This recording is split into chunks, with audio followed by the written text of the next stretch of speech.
টিয়কত নিশা অহা এজাক প্ৰচণ্ড ধুমুহা শিলাবৃষ্টিতে বহু অঞ্চলত ব্যাপক ধ্বংসৰ সাধন কৰিছে। তীব্ৰ বতাহৰ ফলত অঞ্চলটোৰ বিভিন্ন প্ৰান্তত বহুতো ঘৰ, টিং আৰু গৃহসমূহ ক্ষতিগ্ৰস্ত হৈছে। বিশেষকৈ ৰজাবাৰী আৰু নামচুক অঞ্চলত ধুমুহাৰ ভয়ংকৰ প্ৰভাৱ পৰিছে। বহু ঘৰৰ টিংপাত উৰি যোৱাৰ লগতে ক্ষতিগ্ৰস্ত হৈ পৰিছে লোকসকল। পুখুৰীপৰীয়া প্ৰাথমিক বিদ্যালয়ৰো ধুমুহাৰ কবলত পৰি ক্ষতিগ্ৰস্ত হৈছে। ইফালে জাজিমুখত ধুমুহাৰ সময়ত গছ উভালি পৰাত ৰাতিৰ যাতায়াত ব্যৱস্থা ব্যাহত হোৱাৰ লগতে বিদ্যুৎ যোগান সম্পূৰ্ণৰূপে বিচ্ছিন্ন হৈ পৰে। বিদ্যালয় গৃহটি যোৱা নিশা হোৱা ধুমুহাত প্ৰায় বিধ্বস্ত হৈ গৈছে। আমাৰ বাৰাণ্ডাখন সম্পূৰ্ণৰূপে ধ্বংস হৈ গ'ল আৰু আমাৰ মূল গৃহটো টিংখিনি দাং খাই যোৱাত আমাৰ পানী পৰিছে। আমাৰ ডাঙৰ গছ এজোপাও পিছফালে উঘাল খাই পৰিলে আৰু বিদ্যালয় গৃহটি আমি কোনোমতে চলাই আছিলোঁ।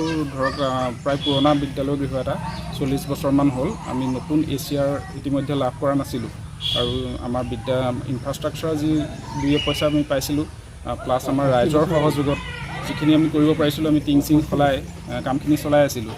আৰু বাৰিষা কালতো আমাৰ যথেষ্ট অসুবিধা হয়, গতিকে গোটেইখিনি লগ লাগি আমি কোনোমতে বিদ্যালয়খন চলাই আছিলোঁ। এতিয়া ধুমুহাৰ যিটো পৰিস্থিতি হ'ল, সেইকাৰণে আজি আমি পাঠদান বন্ধ কৰিব লগা অৱস্থা হৈছে। গতিকে আমি আপোনালোকৰ যোগেদি আমাৰ কৰ্তৃপক্ষক অনুৰোধ জনাম যাতে আমাৰ বিদ্যালয় গৃহটি তাৎক্ষণিকভাৱে কিবা এটা ব্যৱস্থা কৰি দিয়ে, যাতে আমি ছাত্ৰ ছাত্ৰীসকলক পুনৰ পাঠদানৰ মাজলৈ লৈ আহিব পাৰোঁ। 10টামান বজাত শিল বৰষুণ বতাহ আহি প্ৰায় 10:10 মানত এই শব্দ এটা কৰোঁতেই গম পাইছোঁ যে শিল পৰি আছে দপদপকৈ। শিল পৰি থকা অৱস্থাতে গছডাল পৰি মোৰ ঘৰটো ভাঙি পেলাইছে। মানুহ 3টা ভিতৰতে আছিলোঁ, প্ৰায় অকণমান শিঙিয়াতহে বাচিছোঁ। কি কি ক্ষতি হৈছে? মোৰ ধৰক গডেজ চডেজ চব এইবোৰ টিটি মেলি বিচনা চিচনা হেৰি হৈ ঘৰ ভাগি ৱাল খহি পৰিছে, টিং ফুটি গৈছে। কিবা দুখ পাইছে নে? অকণমান হাতত দুখ পাইছোঁ বাৰু হেৰি কৰি। এতিয়া জনাইছে নাই প্ৰশাসনক? এতিয়া প্ৰশাসনক জনোৱা নাই বাৰু। এই গাঁওবুঢ়া আহিছিলে, গাঁওবুঢ়াক জনাইছিলোঁ আৰু আপোনালোক আহিছে। গাঁওবুঢ়াই চাই গৈছে, গাঁৱৰ ৰাইজেও চাই আছে।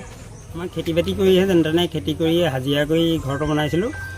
ইমান অনিষ্ট কৰিলে তাকে যেন মোলৈ অকণমান চাই।